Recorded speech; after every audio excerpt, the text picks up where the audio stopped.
Olá pessoal, faz tempo que eu não venho aqui, né? E hoje eu venho fazer uma reflexão juntamente com a minha irmã, Carla Cristina, também escritora e faz algumas reflexões no canal dela. Vou deixar o link aqui. Se apresenta, Carla. Eu sou Carla Cristina, irmã dela, também escritora cristã. É. Ela meio que me apresentou inteira e me apresenta, tá bom. Sou filha do Deus Altíssimo, do serva do Deus Senhor maravilhoso.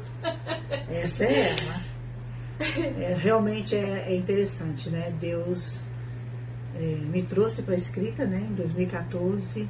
E aí depois trouxe ela. E a outra, ela quer escrever, mas não quer escrever. Quem sabe uma hora escreve, né? Quem sabe. Hoje nós vamos abordar um tema. Na verdade vai ser interessante, que é que eu vou deixar aqui embaixo também. Um link de um vídeo que a gente já tinha gravado na semana passada. Mas eu fiquei com inveja dela e joguei fora. Não quis pra ela, não quis dividir. Aí nós fizemos duas entradas diferentes, porque a gente tem jeitos diferentes de falar. Então uma era pro meu canal e a outra era pro dela. Aí ela arrumou tudo bonitinho e a cabeça não funcionou direito. Ela postou o dela e jogou tudo fora. Aí quando eu fiquei esperando, né, que ela mandasse a minha parte pra eu postar aqui no canal. E aí eu falei, Carla, cadê o vídeo?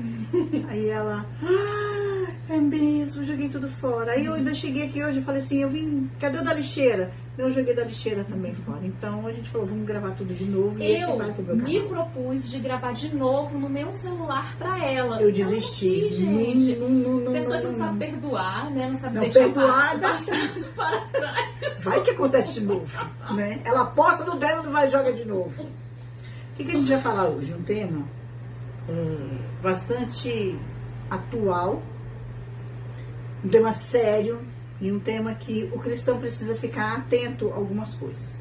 Surgiu a teologia da prosperidade, aonde você planta no reino de Deus e espera que você vai colher. Não que isso não aconteça, mas a intenção do seu coração não pode ser essa. Eu vou plantar para colher. Depois veio a teologia da hipergraça. Quer falar sobre ela? Sim, que é aquela teologia onde Deus é tão amoroso que você pode fazer todas as coisas, você pode continuar na sua vida de pecado, que tá tudo bem, que Deus ama, Deus perdoa. E esqueceram o Deus da justiça, o Deus que se ira, o Deus que é bem sério. É só a gente olhar para toda a Bíblia do começo ao fim. Ele é bem sério, ou você tá no caminho dele ou não tá. Exato, né? E agora tem uma nova teologia começando a rondar, né? Algo que tá bem no comecinho, mas eu já resolvi logo aqui vir aqui me posicionar e falar sobre ela. É uma teologia que fala que Jesus foi injustiçado, que Jesus morreu porque os fariseus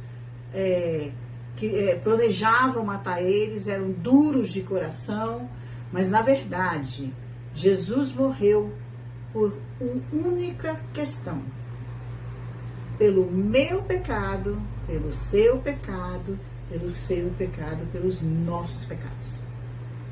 Né? A Bíblia fala que, em Romanos 3:23, se não me engano, que o salário do pecado é a morte. Mas a vida é um dom divino dado por Deus. E o amor de Deus trouxe Jesus para a cruz. Mas trouxe por causa dos nossos pecados. Porque os nossos corações são endurecidos. As pessoas às vezes colocam as coisas com aparência de verdade sem compreender exatamente o que elas estão falando. Foi injustiça Jesus ter morrido? Sim, porque é uma injustiça o pecado que a gente comete. É uma injustiça a forma como nós vivemos. Isso é injustiça. Não porque, coitadinho, ele foi para a cruz sendo que não é tadinho. Não, porque era plano, propósito.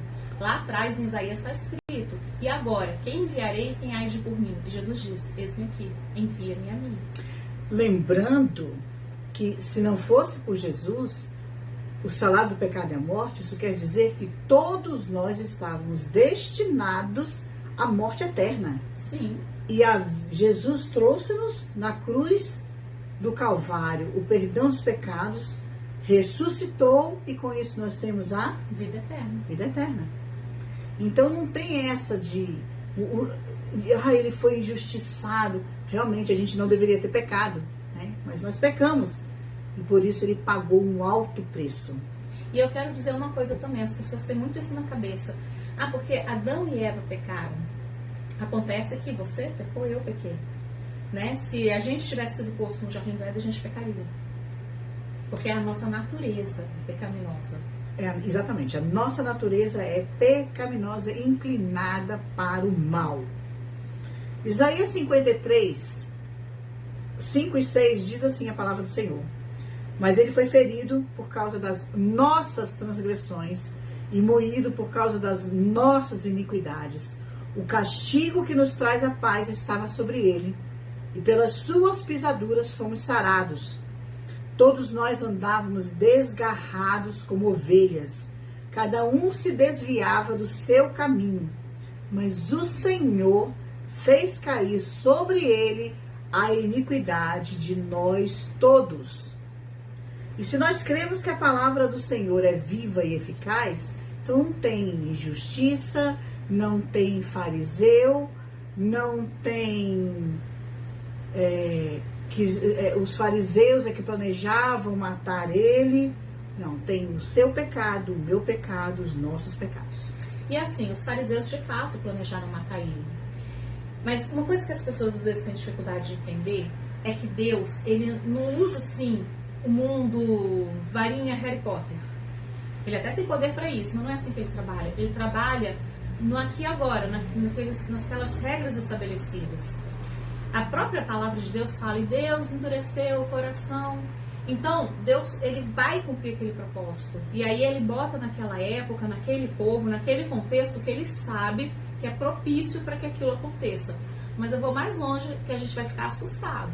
Apesar de todos os direitos humanos, os direitos isso, os direitos aquilo que a gente tem hoje, do jeito que o mundo está caminhando, eu ouso dizer que Jesus seria crucificado de novo.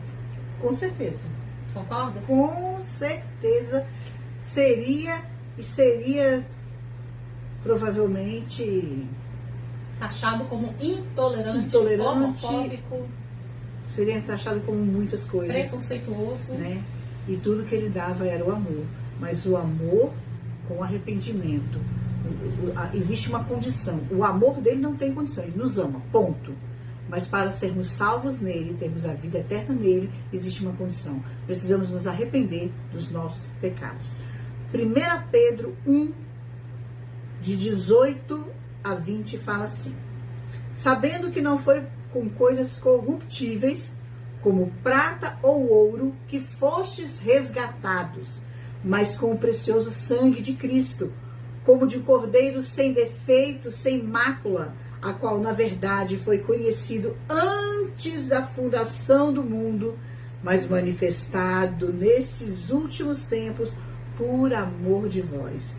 Nós caímos de novo na questão por amor a nós. Precisamos levar isso muito a sério. A igreja tem levado muitas vezes isso numa brincadeira muito grande. Eu não preciso aceitar hoje, eu vou deixar para amanhã. Amanhã eu vou no Senhor, amanhã eu vou para a igreja. Quando eu ficar mais velha, porque agora eu quero aproveitar a vida. Mas ninguém sabe qual é o dia de amanhã. Eu acho que as pessoas não entendem o que é amor. Porque amor, no português, ele é um sentimento que a gente nem toca. Um sentimento abstrato. Isso é o amor que a gente aprende na escola. Mas o amor, segundo a Bíblia, não é sentimento, é uma escolha, é uma decisão. Por isso Jesus escolheu e decidiu morrer por nós. Então é escolha e decisão. E é algo que vai além. Porque, por exemplo, é uma pessoa fazer o mal a você e você, ao invés de retribuir aquele mal a ela, você pedir que Deus perdoe e esqueça a iniquidade daquela pessoa, e você se coloca à frente a ponto de você ser crucificado, você levar a surra por amor àquela pessoa. E é como se fosse assim, eu venho aqui e faço um mal muito grande para você, muito grande, e aí a nossa mãe vai vir em cima para poder pegar, né, o que foi que eu fiz. Sim. E você pega e fala, não mãe, não foi ela não, fui eu. E aí toma surra no meu lugar, apanha no meu lugar. Então esse é o amor de Deus. Por isso o amor dele é muito mais sério, porque ele vai cobrar, porque ele não é um Deus de brincadeira. Então ele vai cobrar que a gente leve com a mesma seriedade, porque a gente tem que ser santo. A partir do momento que ele morreu por nós, é uma troca, né, de vida. E precisamos nos apresentar diante dele com as vestes lavadas e remidas pelo sangue de Cristo, Vestes santas, exatamente, vestes santas. E então o amor segundo Deus é um amor bem concreto. Porque Quando é ela- aquilo que você faz, né? pelo Quando, próximo. quando ela fala que amor não é sentimento, é mandamento, Mateus 22, de 37 a 39, Marcos 12, 30 e 31, Lucas 10, 27, as três referências falam sobre a mesma coisa. E Jesus disse-lhe: amarás ao Senhor teu Deus de todo o teu coração, de toda a tua alma, de todo o teu entendimento. Este é o primeiro e grande mandamento. E o segundo, semelhante a este, amarás o teu próximo como a ti mesmo. Não se pode amar não podemos nos amar se não amarmos a Deus primeiro. Não podemos amar ao próximo se não nos amarmos primeiro. E quando nós entendemos o amor de Deus de forma que a gente passa a se amar e entender o que é o amor de Deus nas nossas vidas, tudo muda. Porque eu não vou passar mais a fazer a minha vontade. O problema é se o outro se escandaliza com aquilo que eu faço, porque eu amo a mim. Então, por amar a mim, eu vou trazer o reino sobre a minha vida. Então, eu vou querer fazer o que é justo e correto perante os olhos de Deus. Se eu amo o próximo como eu amo a mim, eu não vou fazer na vida do próximo aquilo que eu não gostaria de sofrer. E eu vou ter a misericórdia para o próximo que eu gostaria de ter na minha vida. Sim. E se eu amo a Deus acima de todas as coisas, significa que eu amo a Deus acima de mim. Então, primeiro, a vontade dele. Se a minha vontade estiver condizente com a dele, perfeito. Se não tiver, eu submeto a minha carne para que a vontade dele se estabeleça. É interessante isso que você está falando, porque tem muita gente que usa o Salmo 37 para dizer que Deus vai nos dar as coisas que a gente quer. Então, Salmo 37, versículo 4, fala assim: deleita-te também no Senhor, e Ele te concederá os desejos do teu coração. Só que aí vem o 5. Entrega o teu caminho ao Senhor, confia nele e o mais Ele fará. Só que quando a gente se deleita no Senhor, nós vamos aprendendo a entregar o nosso caminho, a confiar nele, nós vamos entendendo quais são os planos e propósitos do Senhor para nossas vidas. E os nossos desejos vão ficando totalmente os de Deus. Então, por exemplo, olhando para a história de Paulo, qual que era o desejo maior de Paulo? Salvação de almas. Que se dane se tem comida, se não tem, se tem onde dormir, que não tem, se vai ganhar alguma coisa, deixar de ganhar. Quando apanhava, ainda glorificava Deus porque aumentou o galardão. Exatamente. E o que antes eu fazia, agora eu não faço mais. Você quer ver algo bem concreto? Isso é fácil? Não, não é.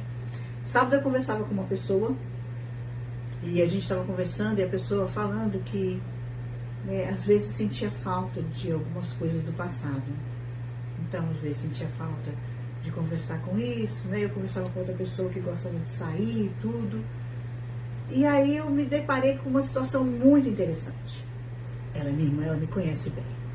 Eu vivia nas gandaias, eu vivia nas noitadas, eu vivia não de acordo com o que Deus queria da minha vida. E hoje, eu olho para trás e aquilo não me faz falta. Mas não me faz falta mesmo. Sabe uma coisa que me chamou muita atenção na Ana Paula? Ela era uma pessoa extremamente maliciosa.